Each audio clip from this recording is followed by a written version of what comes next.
তাই মুনাফিকদের নাকের বাতাসের দুর্গন্ধ বাতাসে মেশে না, তাই বাতাসটা তো সুস্নিগ্ধ আর নির্মল। এজন্য সকালবেলা হচ্ছে আল্লাহওয়ালাদের আনাগোনা, আল্লাহর ওয়ালিদের আনাগোনা।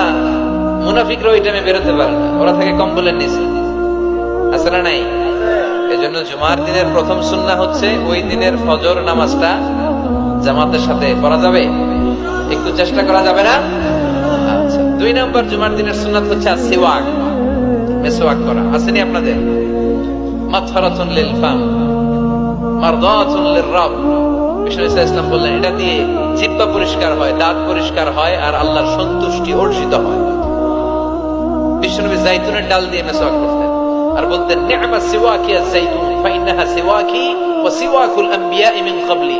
জাইতুনের ডাল কত সুন্দর মেসওয়াক হয়, কারণ এই ডাল দিয়ে আমিও যেমনি মেসওয়াক করি, আমার আগে লক্ষাধিক নবী এই জাইতুনের ডাল ভেঙে মেসওয়াক করে।